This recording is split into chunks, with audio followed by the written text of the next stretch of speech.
Brought to you by रजनीगंधा। यूं ही नहीं ताज ताज बन जाता है, शिल्पकारों का हुनर और चुनिंदा संगमरमर ताज को नायाब बनाते हैं। कुछ ऐसे ही चुनिंदा जगहों से बस खास ही चुनकर लाता हूँ। कतरे कतरे को मैं हीरे सा परखता हूँ। यूं ही नहीं मैं रजनीगंधा बन जाता हूँ। करना शुरू हुआ है, तो क्या बाजार जो अभी 25,000 के लेवल के ऊपर निकला है यहां से तेजी बनेगी या फिर लग जाएगा ऊपरी स्तरों पर मुनाफा वसूली का ब्रेक? इस पे बात करने के लिए मेरे साथ इस समय राजा वेंकट रमन जी इस समय मौजूद हैं, को फाउंडर हैं न्यू ट्रेडर के, तकनीकी विशेषज्ञ हैं। राजा जी नमस्कार, बहुत स्वागत है आपका बिस्तक पे। नमस्कार रजत जी, शुक्रिया शो में इनवाइट करने के लिए। सर बहुत समय बाद आपसे मुलाकात हो रही है, लेकिन इस बीच में मार्केट ने और डोनाल्ड ट्रंप ने बहुत कुछ कर दिया। तो अभी डोनाल्ड ट्रंप के जो तेवर है वो थोड़े नरम पड़े हैं इंडिया के प्रति, ऐसा लग रहा है, बस लग ही रहा है, क्योंकि उनका कुछ पता नहीं कि शाम को क्या बोल दें वो आके। अभी मार्केट का सेटअप आपको कैसा लग रहा है, वो बताएं। तकनीकी चार्ट्स पे सबसे पहले निफ्टी को एनालाइज करते हैं। मैं लगा देता हूं तकनीकी चार्ट्स इस समय। जिस प्रकार का मूव हम देख रहे हैं काफी दिनों से, तो उससे एक बात साफ जाहिर है कि मार्केट्स में जो उथल पुथल हो रही है, जो हम देख रहे हैं काफी दिनों से, उससे लग रहा है कि यहाँ पर जो निचला स्तर है अराउंड 24,500 का, वो आपके लिए कायम है। और वहाँ पर काफी बार एक कोशिश की गई नीचे जाने के लिए। वहां पर काफी मंदी का माहौल भी बन गया था, बट लेकिन वो अब थोड़े मुझे लगता है कि अब के लिए वो थम गया है।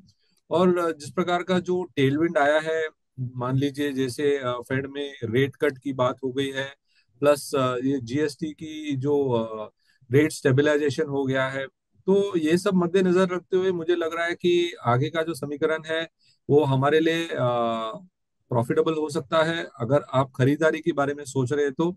और अब ये जो दिवाली के पहले एक रैली की जो उम्मीद है, मुझे लग रहा है कि अब उसकी जो पॉसिबिलिटी है वो बढ़ रही है। और जब तक 25,100 क्रॉस नहीं हो जाए, मैं और एग्रेसिव बाई स्टांस नहीं लूंगा। बट देन लेकिन जिस प्रकार का जो सेटअप बन रहा है, जो डिप पर बाइंग आ रही है, उससे एक बात तो क्लियर है कि यहाँ पर एक खरीदारी की ही एक उम्मीद और जोर से बढ़ रही है। और मुझे लग रहा है कि आगे वाले दिनों में हम और भी बुलिश सिनेरियोज देखने मिलेगा हमें।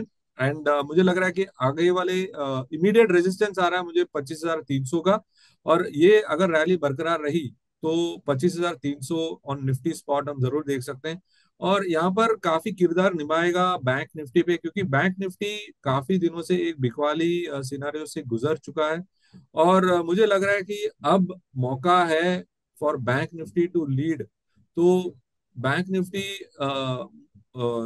निफ्टी को उत्साहित करेगा टू गो हायर। तो दोनों में एक मेल जोल रहेगा, और मुझे लग रहा है कि जो भी काम करे बुलिश सिनेरियो में करे।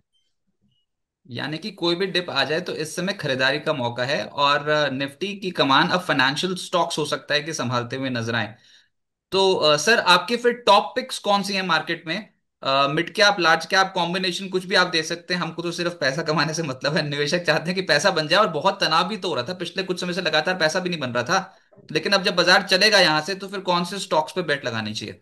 लेकिन हाँ, सही बात है। तो मुझे लग रहा है कि जो ओवरऑल सिनेरियोज हम देख रहे हैं उसमें से एक एक बात क्लियर है कि जो ऑटो सेक्टर है, वो ऑटो सेक्टर में एक अच्छा माहौल देखने मिल रहा है हमें। और जब भी आप ऑटो सेक्टर की बात करेंगे तो वहाँ पर काफी सारी अच्छी मूवमेंट दिखाई दे रही है। एंड स्पेशली ये ड्रिवन बाय दी जीएसटी।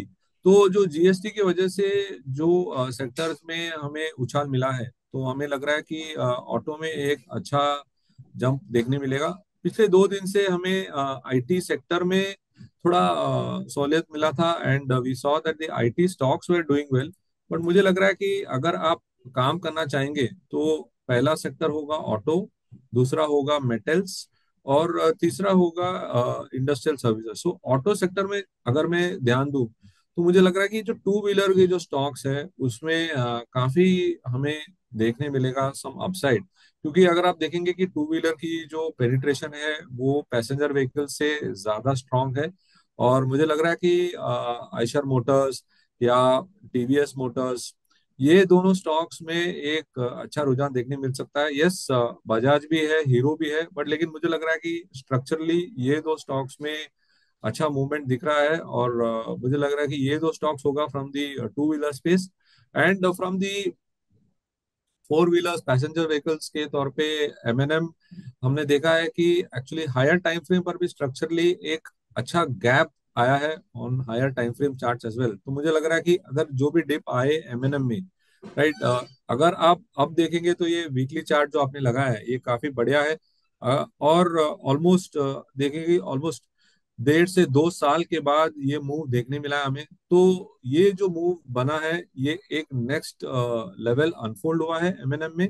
सो अगर जिन्हें ये लेवल, ये जो प्राइस पॉइंट पर एमएनएम या कोई शेयर में निवेश करना पसंद है, तो M&M would be that stock जो अलग अलग सेक्टर्स में पार्टिसिपेट भी कर रही है। ईवी का भी थीम प्ले आउट हो रहा है। तो मुझे लग रहा है कि amongst the big names in auto, M&M एक स्टॉक होगा। राइट। और मेटल्स पे आपने बोला कि यहाँ पर भी तेजी का सेटअप बन रहा है लॉन्ग टर्म चार्ट्स के हिसाब से, तो पोजिशनल पिक्स करेक्ट। कौन से होंगे? पोजिशनल पिक्स अगर मैं चाहूँ तो मेरा फर्स्ट प्रेफरेंस होगा जेएसडब्ल्यू स्टील, क्योंकि जेएसडब्ल्यू स्टील का जो ओवरऑल ट्रेजेक्ट्री है और जो हमें कंफर्ट मिल रहा है from the recent metal action.